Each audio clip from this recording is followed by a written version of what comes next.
샬롬 반갑습니다. 오늘은 7월 30일 수요일 아침입니다.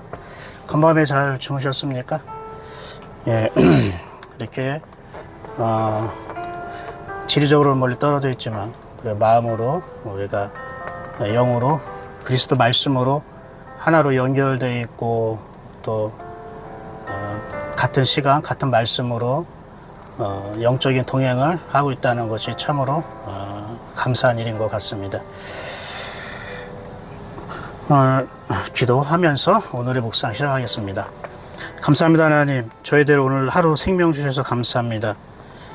늘 들어보면 우리는 하루살이 같은 그런 인생인 것 같습니다. 안개와 같은 인생인 것 같습니다.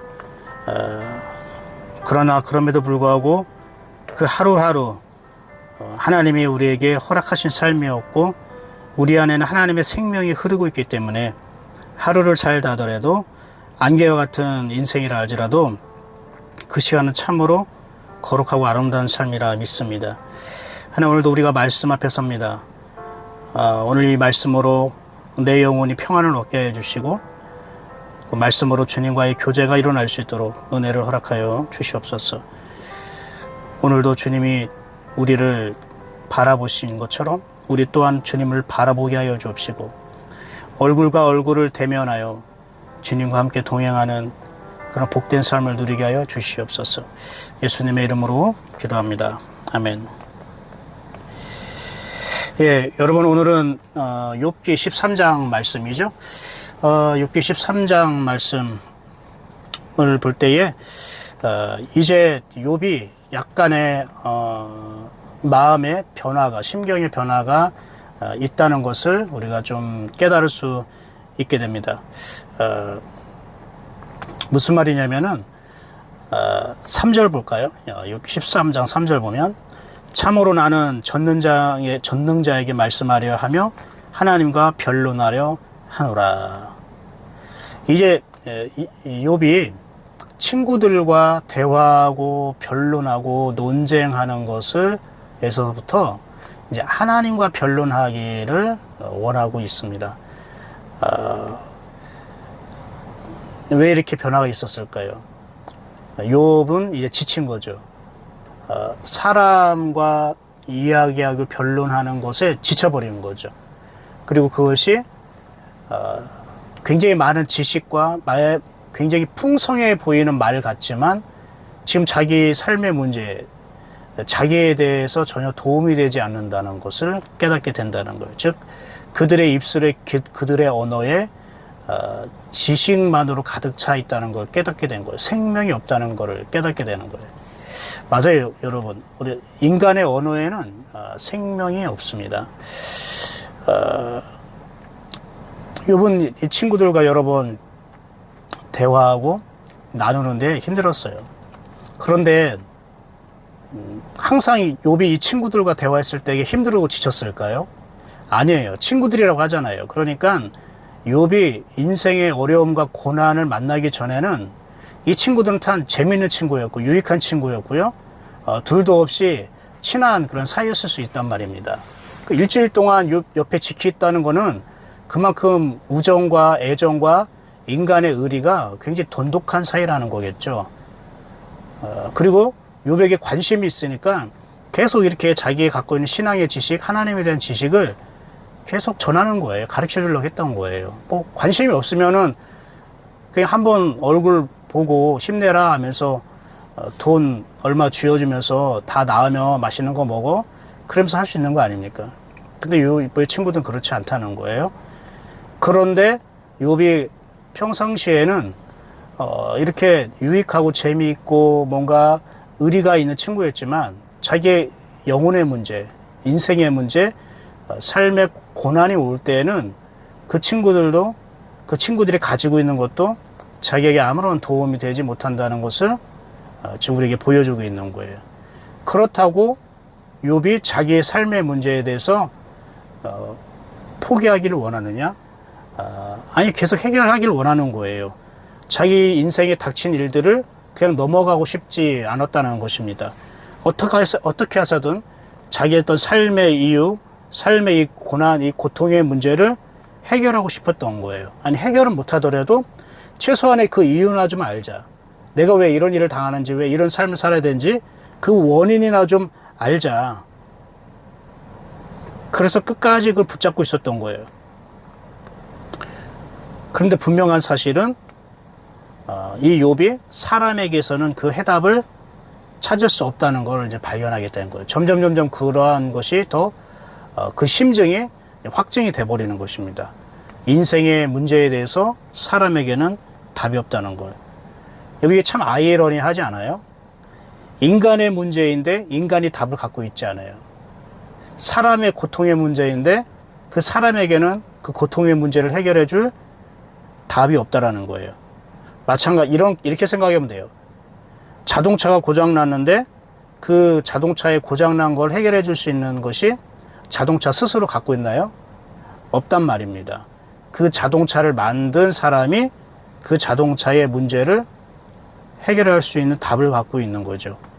마찬가지예요. 인간의 문제, 인간의 삶의 문제지만 인간에게 답이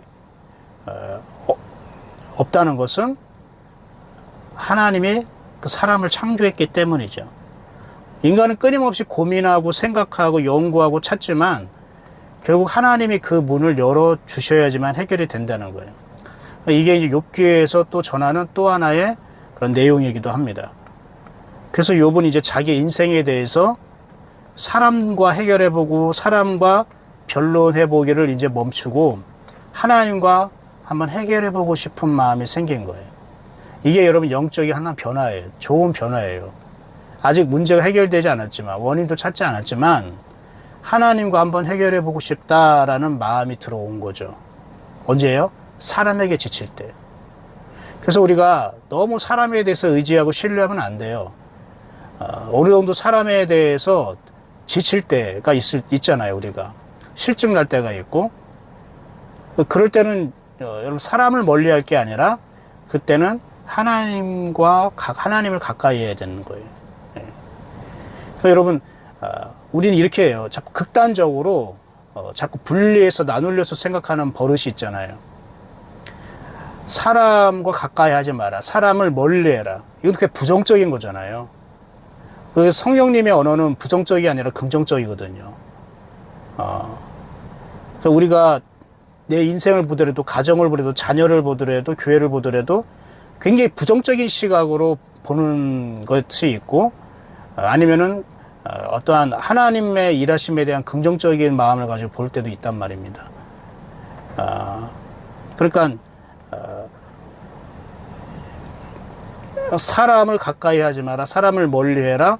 이건 부정적인 시각이란 말이에요. 그럼 어떻게 우리가 바라봐야 될까? 하나님을 가까이 하라는 거죠. 사람을 멀리하고 사람을 가까이 하지 말라 할 필요가 없는 거예요. 그냥 하나님을 가까이 하면 되는 거예요. 이게 긍정적인 거죠. 하나님을 가까이 하면 사람과 가까이 하는 것도 문제가 되지 않아요. 문제는 하나님과 가깝지 않으면서 하나님과 나 사이의 거리는 먼데 사람과 가까우려고 하니까 그러니까 사람을 멀리해서 사람이 가까이 하지 말라라는 말이 나오는 거거든요. 근데 여러분 하나님을 가까이 하게 되면 그동안 하나님이 아닌 다른 것과 가까워졌던 것과 관계 설정이 다시 이루어지거든요. 그러니까 내가 억지로 일부러 사람을 멀리하고 사람을 피하고 사람과 가까워지지 말아야지 그렇게 할 필요가 없다라는 겁니다. 하나님과 가까워지면 되는 것입니다. 욥은 이제 이러한 단계에 이제 이르렀던 것 같아요. 근데 그래서 욥이 뭐라고 얘기해요? 내가 이제 하나님과 변론하려 하노라. 하나님과 변론하려 하노라. 근데 욥이 알아요. 사람과 변론해도 해결이 안 되는데 이게 다툼만 있고 감정만 상하는데 하나님과 변론이 되겠습니까? 욥도 알아요. 하나님이 어떤 분인지 지식으로나 이론으로나 잘 알고 있단 말입니다. 그리고 자기가 어떤 신앙 경험이 없겠습니까? 그러니까 하나님에 대해서 잘 알아요. 그러니까 하나님과 변론한다는 것도 사실 굉장히 어떻습니까? 어쩌면은 주제 넘을 수도 있다고 자기는 생각하는 거예요. 하나님과 인간이 서로 변론할 수 있는 관계가 아니라는 거예요. 그런데 왜 욥이 친구들에게 이렇게까지 표현할까요? 하나님과 한번 해결해 보고 싶다는 거예요. 이제 하나님밖에 없을 것 같다. 이제 하나님과 대화라도 해보고 싶다라는 거예요. 너희들에게 묻고 너희들을 의지하는 게 아니라 한번 하나님께 물어보고 싶다. 근데 이제까지 욥이 하나님과 대화를 해본 적이 있을까요? 아니요. 욥은 이제까지 하나님과 대화를 해본 적이 없었단 말입니다. 그동안은 일방적으로 자기가 하나님을 믿고 신뢰하고 예배드리는 기도하는 삶이 있었지만 하나님과 상호 교통하는 그런 대화를 해본 적이 없단 말이에요. 그러니까 변론한다라는 말을 쓸 수밖에 없었던 거예요. 이미 만약 욥이 하나님과 교제하고 대화를 했던 사람이면 이제 난 너희랑 이제 변론 안 해. 하나님과 대화할 거야. 이렇게 얘기를 했겠죠. 그래서 점점점 중요한 거는 욥의 시각이 점점 하나님을 향하고 있더라는 것. 제가 이제 욥기를 묵상하면서 또 제 삶을 돌아보면서 또 인간의 어떠한 문제, 성경에 있는 여러 사람들의 삶을 좀 생각해 보면서 제 나름대로 10단계로 정리해 본 적이 있어요. 첫 번째가 뭐냐면 삶의 고통이 찾아올 때, 고난과 역경이 찾아올 때에 인간의 태도가, 하나님에 대한 태도가, 믿음이 어떠한 과정을 거쳐서 살아있는 믿음으로 거듭나는가, 이걸 한번 생각해 봤습니다. 첫 번째, 인간이 고통의 문제, 고난이 왔을 때는 청원이 나오죠. 청원. 하나님에 대한 간절한 청원. 그러니까 하나님 지금 이런 어려움이 있습니다. 도와주세요. 해결해 주세요. 하나님께서 이럴 줄 믿습니다. 그러니까 청원은 뭐냐면 자기가 가지고 있는 믿음으로 반응하는 거예요. 그래서 그렇게 기도하면서 예배 자리도 꾸준히 나오면서 더 성경 열심히 읽고 그러면서 믿음으로 기다리고 그 신앙의 자리를 자기가 떠나지 않아요. 열심히 지켜내요. 그러면은 이제 그 고통이, 그 고난이 이제 지나가겠지라는 기대를 갖는 거죠. 그런데 시간이 가도 자기의 어떤 그 신앙의 열정과 그 신앙의 열심에 대해서 아무런 일도 일어나지 않는 거예요. 하나님이 이렇다 할 어떤 반응을 보이지 않는 거죠. 그러면서 그 다음에 어떠한 단계가 일어나면 그 다음에 그러면은 내가 열심히 기도하고 성경 읽고 더 봉사하고 한다고 되는 게 아니라 혹시 내가 뭔가 잘못한 게 있나? 혹시 이런 고난과 역경의 문제가 혹시 내 죄와 허물로 인한 것인가? 이제 이러한 생각이 이제 나오는 것입니다. 그러면서 이제는 이런 고난과 역경의 문제를 이제 자기의 문제로 인식하게 돼요. 어떤 문제를 원인을 자기에서 찾으려고 해요. 자기 탓으로 돌린단 말입니다. 그러면 자기에게 문제가 있다. 내가 좀 죄 때문에 그렇다. 이렇게 생각되어진다면 그 다음 나온 행위가 뭐죠? 회개잖아요, 회개. 그래, 내가 회개를 해야겠구나. 나도 모르는 어떤 죄와 그러한 허물로 인해서 내가 지금 이런 삶의 어려움을, 고통을 겪고 있다면 회개해야지.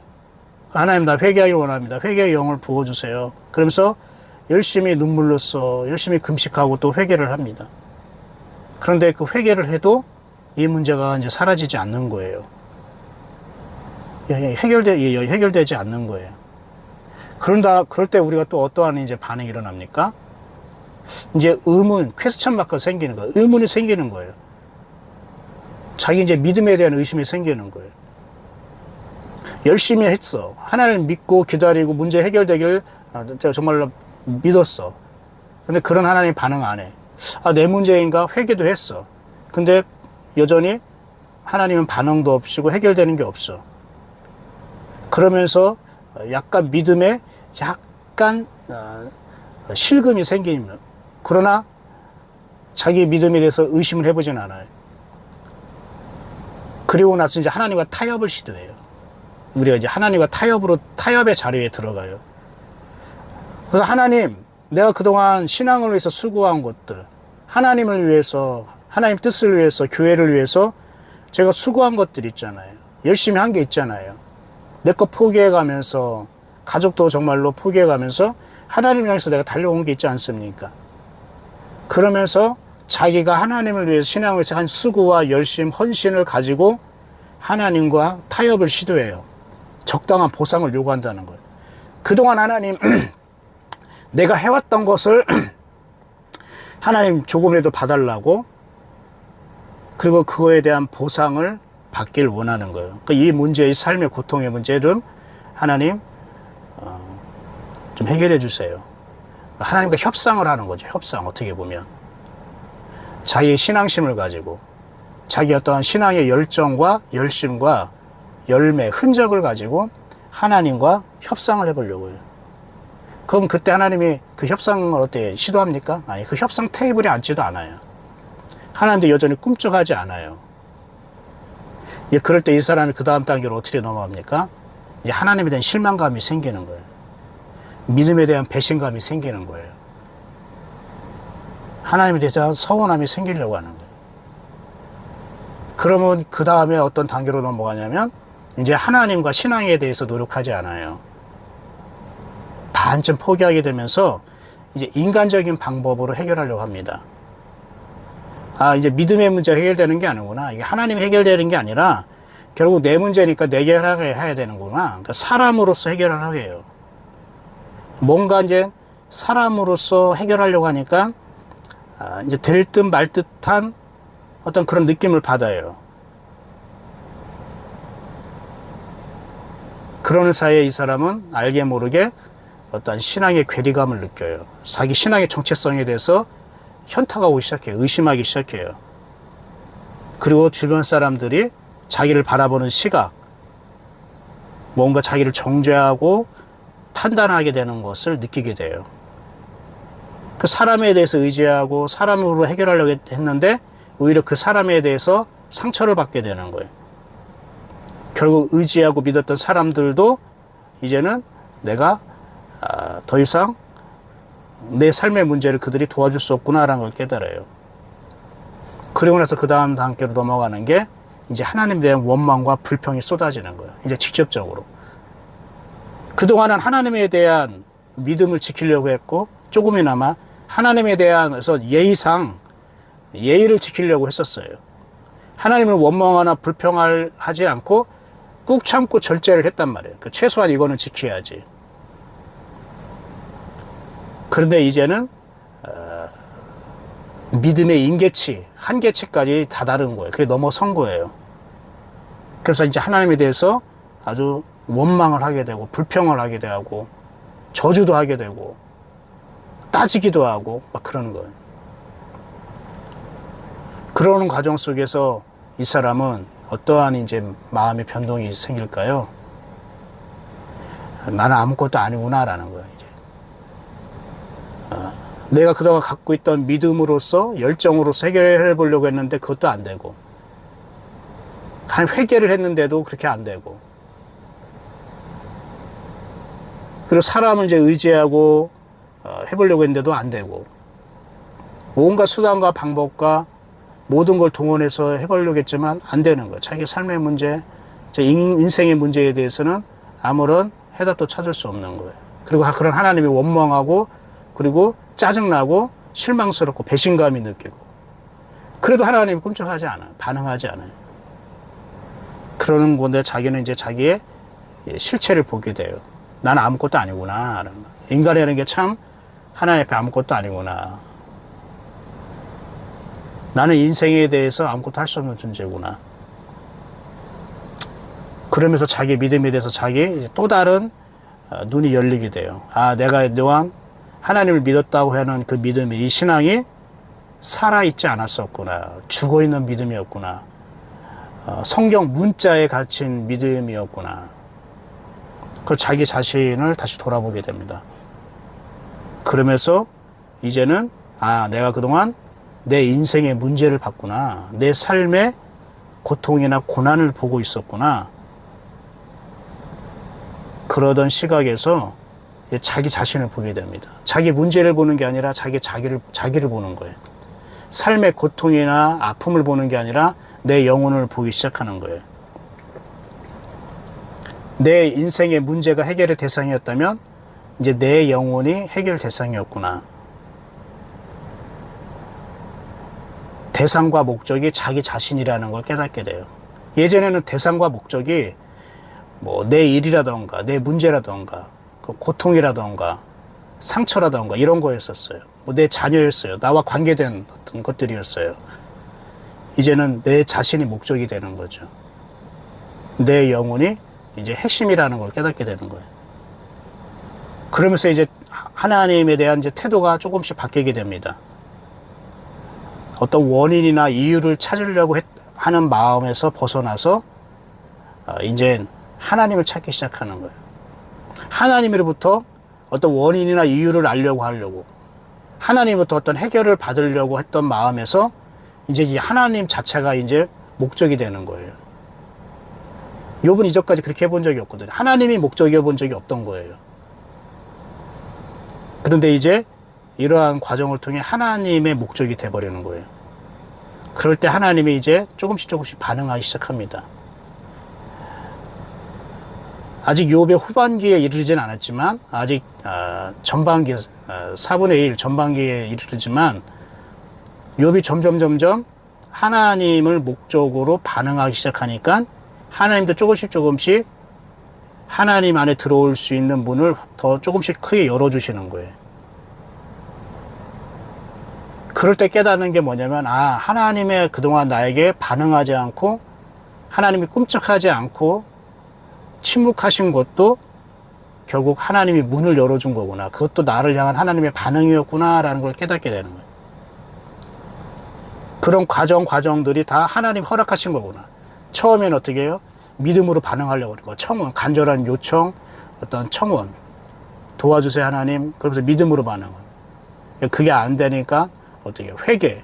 이 회개도 안 되니까 어떤 인간의 어떤 방법, 수단. 그러면서 자기 자신에 대한 인생에 대한 허무함, 자기 믿음이 살아있는 믿음이 아니라 지식의 믿음이었구나. 그러면서 난 아무것도 할 수 없구나. 그 자기 실제 어떤 갖고 있는 어떤 믿음에 대한 의문, 의심 거기서 깨지면서 하나님이 이제 목적이 되어버리는 자기 인생의 문제, 아주 자기 것 그것을 바라보던 거에서 이제 하나님이 목적이 되는 것까지 이제 나아가죠. 근데 이런 모든 과정이 사실 하나님의 반응이었다라는 거예요. 하나님이 모른 체하고 무시한 게 아니라. 그러는 사이에 이제 이 욥은 무엇을 깨닫냐면, 나도 모르게 믿음이 달라져 있네, 이게 되는. 지금 하나님이 한 게 뭐 있습니까? 직접적으로. 이 사람이 막 기도를 했습니까? 막 예배를 드렸습니까? 남을 더 도왔습니까? 뭘 했습니까? 그렇게 해서 믿음이 달라진 게 아니라 온통 의심이 있고 의혹이 있고 의문이 있고 그리고 하나님께 정말로 떼쓰고 하소연하고 하나님께 변론하자고 하고 다투고 이런 과정 속에서 자기도 모르게 믿음이 달라져 있다는 걸 깨닫는 거예요. 하나님을 목적으로 하자라는 마음이 들면서 내가 근데 믿음이 성장해 있네 라고 깨닫는 거예요. 그래서 이제 욥은 이제 어떤 일이든 그 일이 핵심이 아니구나. 그 일 자체가 중요한 게 아니구나. 하나님이 하나님이 목적이구나. 나는 내가 하는 일이 목적이고 중요한 줄 알았는데 하나님이 목적이었구나. 하나님이 중요한 거구나. 라고 깨닫게 되는 거예요. 그래서 하나님과 교제하고 이제 하나님과 대화를 하고 하나님과 함께하는 삶을 이제 시작하게 되는 거예요. 그래서 결국에는 신앙의 자유와 기쁨을 누려요. 예전에는 욥이 신앙의 자유와 기쁨이 아니에요. 자기 신앙심에 대한 보상을 받는 그러한 기분으로 그런 환경에서 살아왔던 거죠. 그래서 하나님의 주신 삶을 누리게 되고 하나님을 보게 되고 그분을 맛보게 되고 그분을 닮아가게 되는 거예요. 이러한 과정들이 인생 가운데 있는 거예요. 욥이 이제 그걸 보여주는 것이고. 사랑하는 여러분, 여러분은 그 과정 속에 어떠한 과정을 겪었습니까? 지금 몇 단계, 어느 단계에 있는 것 같습니까? 그래서 욥이 이렇게 얘기하는 거예요. 20절 보면 이렇게 해요. 20절, 21절, 23, 22절 보면 오직 내게 이 두 가지 일을 행하지 마옵소서. 그리하시면 내가 주의 얼굴을 피하여 숨지 아니하오리니 곧 주의 손을 내게 대지 마시오며 주의 위엄으로 나를 두렵게 하지 마실 것이니이다. 그리하시고 주는 나를 부르소서 내가 대답하리이다. 혹 내가 말씀하게 하옵시고 주는 내게 대답하옵소서. 지금 뭐 하자는 겁니까? 이제 하나님이 목적이 되는 거잖아요. 왜 자기를 지금 치셨던 손을 걷어달라고 하는 건 왜냐면 대화를 해야 되니까 이제. 하나님 계속 나를 어렵고 힘들게 쳐버리면 그 고통 때문에 아픔 때문에 제대로 하나님과 대화를 할 수 없잖아요. 그죠? 근데 하나님이 그 손을 거두어 주시면 이제 그 하나님과 한번 본격적으로 변론을 하고 대화를 할 수 있다는 겁니다. 그리고 두 가지를 지금 부탁하잖아요. 이렇게 손을 거둬달라고. 또 하나는 하나님 나를 불러주십시오. 그럼 내가 하나님께 대답하겠습니다. 뭐래도 하나님 나에게 이제 직접 말씀 좀 해보십시오. 이제 하나님께 직접 말씀 듣겠습니다. 이제 사람이 아니라 친구들이 아니라 하나님 나에게 뭐래도 좀 어떻게 반응 좀 해보십시오. 나도 하나님께 반응해 볼게요. 아니면 내가 먼저 하나님께 이렇게 말씀할 테니까 하나님 그거에 대해서 좀 반응 좀 해주세요. 이전까지 욥은 하나님이 자기에 대해서 직접 반응한다는 건 생각지 못했어요. 욥이 이전까지 생각했던, 욥이 그동안 하나님의 은혜라고 생각했던 거는 욥이 율법적으로 뭐 예배하고 기도하고 그리고 착하고 바르게 선하고 의롭게 살았을 때에 하나님이 보이는 곳으로 갚아주셨다고 생각한 거예요. 자녀 잘 되게 하고 건강하게 하고 사업 잘 되게 하고. 그게 하나님의 반응이라고 생각했지, 하나님이 나에게 대화를 걸어오시는 것, 직접 내 영혼 중심으로 하나님께서 나에게 말씀하신다는 것이 하나님의 반응일 것이라고 생각 못했던 거죠. 이렇게 욥은 이런 과정 속에서 이제 하나님을 목적으로 하나님을 향해 눈을 돌리게 됩니다. 이제 말씀을 정리하도록 하겠습니다. 저와 여러분에게 이러한 하나님의 은총이 있기를 축복합니다. 사랑하는 여러분, 우리는 모든 사람이 인생에 지나가면서 고난과 고통을 한두 번 이상은 겪게 되고, 그리고 인생의 허무함, 헛됨을 느끼게 되고, 내 믿음에 대해서도 한번 의문을 가질 때가 있고, 어쩌면 심각하게 실망과 배신감을 느낄 수 있고, 하나님에 대해 원망과 불평을 느낄 수도 있죠. 그때 여러분이 이것저것 다 떼버리고 하나님을 향하여서만, 하나님만을 목적으로 삼고 하나님 나에게 좀 반응해 보십시오, 나 좀 불러주십시오 라고 그 마음으로 여러분 함께 하나님께 나아가 보시길 바랍니다. 그럼 여러분이 그런 과정 속에 사실은 알게 모르게 신앙이 단단해져 있고 성장해 있다는 걸 느껴요. 아니, 나 의심했는데요, 난 배신했는데, 나는 배신감을 느끼고 하나님 원망스럽고 나는 정말로 짜증났는데요. 그런데 그런 과정이 하나님께서 나를 잠잠히 다루시고 바꾸시는 과정이었다는 거죠. 꼭 말씀이나 찬양이나 기도나 그런 어떠한 과정 속에서만 내 영혼이 단단해지고 자라는 게 아니라 그냥 울퉁불퉁한 그 자갈길 같은 거친 이런 광야길을 걷는데 어느새 모르게 이스라엘 백성이 40년 뒤에 믿음이 자라나 있는 것처럼 광야 같은 우리 인생에 하나님이 낮에도 자라나게 하시지만 밤에도 자라나게 하신다는 거예요. 이게 여러분에게 힘이 되고 소망이 되었으면 좋겠습니다. 하나님은 밤에도 자라나게 하신다. 우리 인생의 어둠 속에서도 나를 키우시고 나를 자라게 하시고 나를 그분 닮게 하신다는 거예요.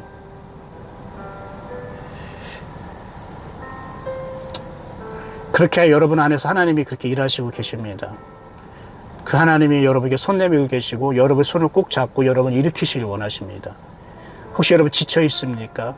뭔가 사람에 대해서 실망하고 피곤함이 있습니까? 인생의 헛됨과 허무함이 느껴집니까? 내가 왜 그동안 이렇게 살아와야 했는가? 왜 이런 걸 경험했는가에 대해서 막 슬픔이 있고 아픔이 있고 그런 것들을 여러분 꼭 정말로 뽑아 버리고 싶습니까? 아닙니다. 그런 마음 충분히 하나님도 아십니다. 제가 인간으로서는 위로해줄 수 없지만 여러분은 그동안 그러한 과정 속에서 알게 모르게 여러분 하나님을 이제 더 목적으로 하게 되고 하나님이 단단하게 해주시는 그 믿음으로 여러분이 성장해 있었다는 걸 발견하게 될 것입니다. 여러분 하나님 안에서 힘내십시오. 하나님이 주신 말씀 안에서 소망을 가지십시오. 하나님의 안에서 여러분이 꿈을 꾸십시오. 그리고 하나님을 가까이 하십시오. 세상적인 것, 인간, 이걸 여러분이 스스로 멀리 하려고 하지 말고 하나님을 가까이 하면 그분께서 여러분 관계를 새롭게 형성될 것이고 그분께서 정리하실 것입니다. 오늘 들은 말씀, 오늘의 묵상에 참여한 우리 예임교회 모든 성도들에게 그리고 가족들에게 여러분 제가 축복합니다. 그리고 여러분을 사랑하고 축복하시는 하나님을 찬양합니다. 기도하겠습니다. 감사합니다. 하나님, 오늘도 이렇게 하나님의 말씀으로 우리가 영적 교제를 하고 또 귀한 하나님의 말씀과 하나님의 마음을 우리에게 읽어주셔서 감사합니다. 예임교회 성도들이 오늘 말씀을 가지고 하나님만을 더 목적으로 하게 하시고 자기 삶의 인생의 어떤 문제와 고통과 여러 가지 아픔이 있을진데 하나님 그에게 하나님 반응하여 주시고 그를 사랑하여 주셔서 하나님 그의 온전한 신앙의 자유함을 기쁨을 누릴 수 있도록 이전까지 내가 지식의 믿음 죽어있는 믿음을 가졌다면 산 믿음으로 살아있는 믿음으로 다시 부활할 수 있도록 은혜를 더하여 주시옵소서. 예수 그리스도의 이름으로 축복하고 기도합니다. 아멘. 수고하셨습니다, 여러분. 저는 이제 다시 오늘 교회로 들어갈 것이고요. 여러분 오늘도 너무 덥더라고요. 굉장히 더운 날씨에 힘내십시오. 기도합니다. 축복합니다. 하나님께서 여러분을 격려하실 것입니다. 하나님께서 여러분을 채우실 것입니다. 하나님 여러분의 소망입니다. 하나님이 여러분의 비전입니다. 하나님의 여러분의 뜻입니다. 그리고 하나님의 목적은 당신입니다. 하나님의 뜻과 하나님의 나라는 당신입니다. 하나님은 여러분을 소중히 여기십니다. 하나님 여러분을 사랑하십니다. 하나님 여러분을 인도하십니다. 하나님 여러분에게 기쁨을 주기 원합니다. 하나님 여러분에게 평강을 주시기 원합니다. 하나님 여러분에게 자유함을 주시기 원합니다. 그 하나님이 목자이십니다. 그 하나님이 우리의 아버지이십니다. 그 하나님 안에서 오늘도 기쁨의 동행이 있기를 축복합니다. 또 우리 내일 오늘의 목사에서 만나도록 하겠습니다. 복된 하루 되십시오. 샬롬.